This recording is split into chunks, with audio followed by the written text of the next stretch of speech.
बिस्मिल्लाहिर्रहमानिर्रहीम। अस्सलाम वालेकुम दोस्तों, कैसे हैं आप सब? उम्मीद करता हूँ आप सब खैरियत से होंगे। मेरा नाम है ज़िशान अहमद और आप देख रहे हैं ज़ायक टेक्नोलॉजी। दोस्तों, आज की वीडियो में मैं आपको बताऊंगा कि मैग्नेटिक कॉन्ट्रैक्टर, दो मैग्नेटिक कॉन्ट्रैक्टर से हम चेंज ओवर कैसे बना सकते हैं। चेंज ओवर से मुराद ये है कि आप इसमें चाहें तो सोलर का इस्तेमाल करें, चाहें तो जनरेटर का इस्तेमाल करें, और एक जो वापडा या ग्रेड या यूटिलिटी जो भी है, आप इसको कर सकते हैं। दो कुछ सोर्स हैं जिससे पावर जनरेट हो रही है, उन दो सोर्स को आप एक दोनों में से किसी और को लोड पे कैसे चलाएंगे, तो ये इस वीडियो में मैं आपको इसके पावर कनेक्शन दिखाऊंगा। इससे पहले अगर आप इंटरलॉकिंग की या इसके अलावा जो चेंज ओवर की जो कंट्रोल के कनेक्शन हैं वो मेरे यूट्यूब चैनल पे मौजूद हैं, आप वहाँ पे जाके देख सकते हैं। तो सबसे पहले तो मैं आपको बता दूं कि ये हमारे पास कॉन्ट्रैक्टर कर लेते हैं जनरेटर या सोलर, और ये वाला जो हमारे पास कॉन्ट्रैक्टर रहेगा कॉन्ट्रैक्टर टू, ये वापडा के लिए हम यूज़ कर लेते हैं या यूटिलिटी या ग्रिड के लिए। ठीक है दोस्तों, अब हमने उसके कनेक्शन कैसे करने हैं। सबसे पहले तो हमने इसकी ये जो पावर के कनेक्शन है वो इस तरह से करने हैं कि यहाँ पे हमारे दोनों की इनपुट लग जाएंगी और यहाँ पे हमारे पास दोनों इसकी आउटपुट हो जाएंगी।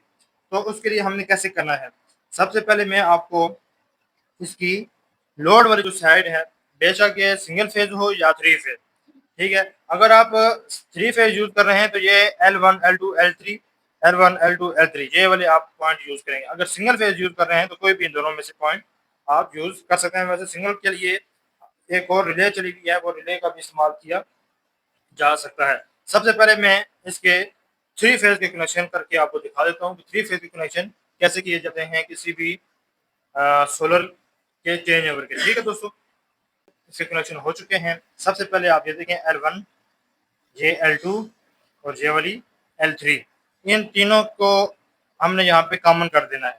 ठीक है दोस्तों, अब कॉमन करेंगे तो हमारे पास यहाँ पे इसकी आउटपुट पे लोड की भी वायर्स कनेक्ट हो जाएंगी। ठीक है, अब हम ये हमारे पास एक लोड आ गया, ये बल्ब आ गया, ठीक है, ये होल्डर, ये बल्ब आ गया। अब हम इस बल्ब को इस लोड वाले पॉइंट में कनेक्ट करेंगे। बेशक हम इस साइड पे कनेक्ट करें या हम इस साइड पे कनेक्ट करें, इसमें कोई भी मसले वाली बात नहीं है, क्योंकि हमने यहाँ पे इसको कॉमन कर दिया है।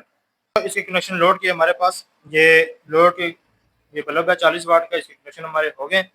इसके मैं आपको पहले समझा देता हूँ कि ये मैंने अभी फिलहाल सिंगल फेज के कनेक्शन किए हैं। अगर आपने थ्री फेज लोड करने हैं या कोई मोटर चलानी है या कोई आगे थ्री फेज का लोड चलाना है तो आपने रेड येलो ब्लू या L1 L2 L3 ये तीन फेज यहाँ पे आप कनेक्ट करेंगे तो आपका थ्री फेज का लोड चल जाएगा। तो यहाँ पे अब मेरे पास आ जाती है इसकी इनपुट। इनपुट के कनेक्शन आपको करके दिखा देता हूँ। यहाँ पे ये एक सोर्स है, ये एक सोर्स है। मैं चाह रहा हूँ कि यहाँ पे हमने कहा था कि जनरेटर या सोलर का कॉन्ट्रैक्टर है, ये हमारी वापडा का कॉन्ट्रैक्टर है। पहले मैं कनेक्शन कर लेता हूँ वापडा वाले कॉन्ट्रैक्टर के। तो ये इसके अब हमारे इनपुट वापडा के जो कनेक्शन है वो भी हो चुके हैं। अब मैं इसको करूँगा ऑन। तो ऑन जो है, मैं इसकी कॉइल को सप्लाई नहीं दूंगा क्योंकि इसका कंट्रोल मैंने आपको ऑलरेडी बताया हुआ है। मैं इसको सिर्फ मैनुअली ऊपर से पुश करूंगा तो ये आप देखेंगे कि इसका लोड चल गया है। यहाँ पे सिर्फ पावर वायरिंग की आज बात हो रही है, तो सिर्फ हम पावर का ही इस पे काम करेंगे। ये आप चेक करेंगे, ये हमारा टेस्टर रोशन हो गया, सप्लाई आ गई है। अब मैं इसको जो ही ऑन करूंगा तो आप देखेंगे कि हमारा बल्ब रोशन हो जाएगा, बल्ब ऑन हो जाएगा। ये कॉन्ट्रैक्टर को मैंने प्रेस किया और ये हमारा एक कॉन्ट्रैक्टर लग गया है। कॉन्ट्रैक्टर लगने की वजह से हमारे पास ये बल्ब रोशन हो गया है। ठीक है दोस्तों, ये आप तसल्ली कर सकते हैं। अब इन दो कॉन्ट्रैक्टरों को ऑन करने के लिए, एक टाइम में ऑन करने के लिए इसकी इंटरलॉकिंग मस्ट है। इंटरलॉकिंग पे भी वीडियो बनाई है, वो भी आप इसकी इंटरलॉकिंग देख सकते हैं। ठीक है दोस्तों, फिर इसके अलावा एक नॉर्मली ओपन नॉर्मली क्लोज होते हैं, उस पर भी वीडियो बनाई है आपने, वो भी लाजमी देख लेनी है। ये हमारे पास जो है वापडा का सोर्स है। तो जब हम इंटरलॉकिंग करेंगे तो एक टाइम में सिर्फ एक कॉन्ट्रैक्टर ही ऑन होगा, वो हमारा वापडा वाला ऑन हो जाएगा। अब हम चाहते हैं कि ये जो लोड, ये जो जनरेटर है, ये सोलर है, ये ऑन करें। तो इसके लिए हमने क्या करना है, इसके लिए भी मैं इसको इनपुट दूंगा, तो फिर हम इसको ऑन करेंगे तो इस पर भी यही वाला लोड हम ऑन करवा लेंगे। दोस्तों, जनरेटर का भी सोर्स मैंने ऑन कर दिया है। ठीक है, अब मैं जो ही इसको ऑन करूंगा, यानी इसको ऑन करने से मुराद कि यहाँ पे इसको सप्लाई मिलेगी, इसकी कॉइल को एनर्जाइज किया जाएगा, तो यहाँ पे हमारा इसका लोड भी ऑन हो जाएगा।